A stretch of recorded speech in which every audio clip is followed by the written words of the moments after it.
श्री कृष्ण कहते हैं कि तुम सोचते हो कि सब दुख दूर होने के बाद ही मन प्रसन्न होगा, लेकिन यह केवल भ्रम है।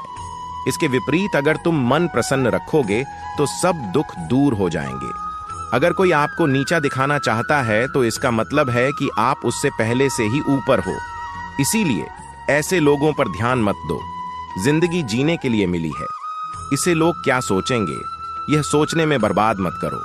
किसी के बुरे वक्त में उसका हाथ पकड़ो, सहारा दो, उसे हिम्मत दो, क्योंकि बुरा वक्त थोड़े समय में चला जाएगा, लेकिन वह आपको जिंदगी भर दुआ देता रहेगा।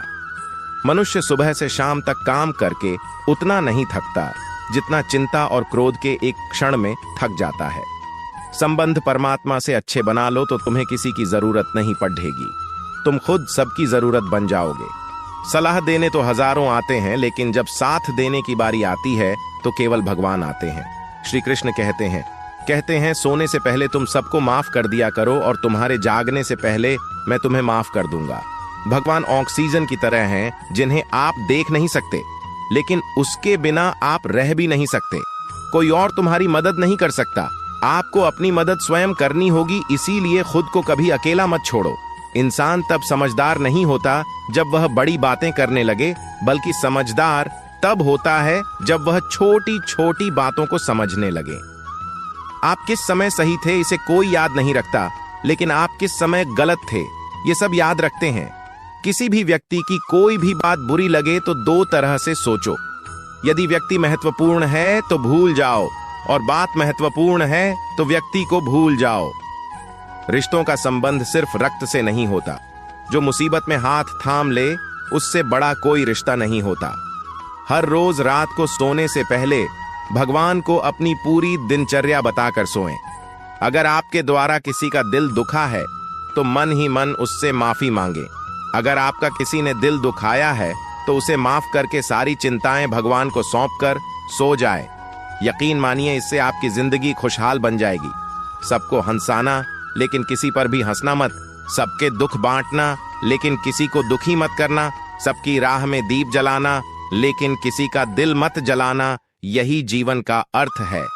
श्री कृष्ण को ना हमारे तन की जरूरत है ना धन की, उसको तो बस पवित्र मन की जरूरत है।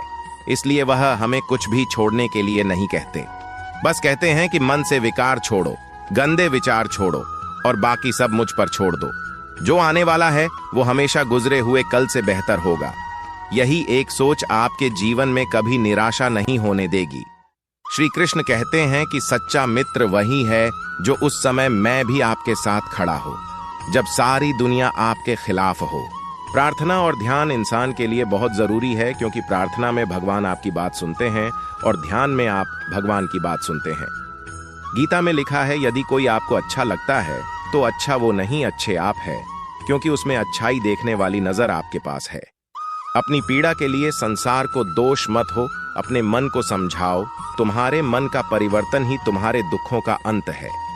श्री कृष्ण कहते हैं, सुख दुख एक सिक्के के दो पहलू हैं। जहां सुख होगा वहां दुख भी होगा, जहां दुख होगा वहां सुख भी होगा। इसलिए सुख दुख के बारे में बिना सोचे निरंतर अपने लक्ष्य को प्राप्त करने के लिए प्रयास करते रहना चाहिए। सिर्फ दो चीजें मनुष्य के भाग्य का निर्माण करती है, पहला स्वभाव और दूसरा वाणी। अगर आपके स्वभाव में अच्छाई, विनम्रता और गुण है तो आपका भाग्य चमकेगा। अगर आपका स्वभाव क्रोधी है, आलसी है, तो आपका भाग्य बिगड़ना अनिवार्य है। इसलिए अपने स्वभाव को मधुर और आकर्षित बनाइए। और ऐसे ही बोलना तो इंसान बचपन में ही सीख जाता है, परंतु कब, कहां और कैसे बोलना है उसे यह जिंदगी भर भी समझ नहीं आता। और जिसे ये बोलना आ गया कि कब, कहां और कितना बोलना चाहिए, समझ लो उसे सफल होने से कोई नहीं रोक सकता। पिता से बड़ा कोई सलाहकार नहीं, मां की छांव से बड़ी कोई दुनिया नहीं, भाई से अच्छा कोई भागीदार नहीं और बहन से बड़ा कोई शुभचिंतक नहीं। दोस्तों, आज की वीडियो में बस इतना ही। आशा करता हूं कि आपने इस वीडियो से बहुत सारी सीख ली होगी। मिलते हैं जल्दी एक नए ज्ञानवर्धक वीडियो के साथ। तब तक के लिए आप अपना ख्याल रखें। जय श्री कृष्णा।